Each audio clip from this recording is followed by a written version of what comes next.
A lot of the time when it comes to making change happen, we think of these great big Indiana Jones type transformations that we might like to make. But when we look at the people who really make good sustainable changes, often they're very good at taking lots of small little baby steps. There are a number of reasons why this can be the case, but 4 main reasons why tiny baby steps are good is that they tend to be low friction, iterative, they have momentum, and they have a compounding effect. So low friction means that before you even have the chance to think about it in depth and figure out whether you'll do it or not, and to deal with your fear of failure and to deal with your fear of success and to strategize, with small steps, very often you could have taken them already. And by taking them, you have some result, albeit a small one, but it's done, it's happened. So there is very little resistance, and that path of least resistance can be sometimes a very good path that's well worth taking.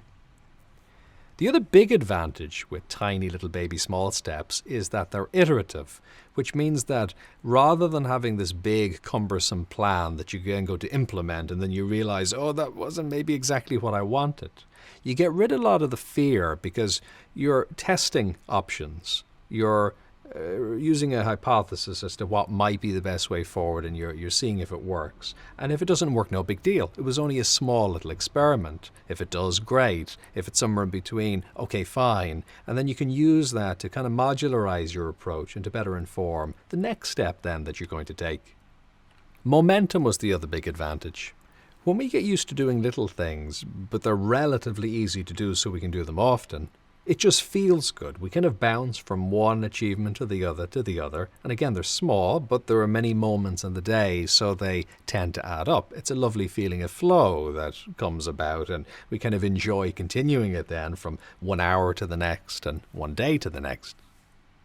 Now, the compounding effect means that rather than just needing to take those same steps again each day and each week, a lot of them will become automatic, meaning that you will have then the space or the mental bandwidth free to be able to do other stuff.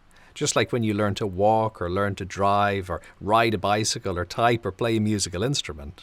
These things become automatic at a certain point, leaving you free to do other stuff. So that really, really builds, it really develops. And a little improvement in one area makes things easier in other areas, which in turn makes it even easier to take the next step. So how could you be 2% healthier today? How could you be 1% more connected with someone that matters to you? What is one tiny little thing you could do to improve your career or study performance?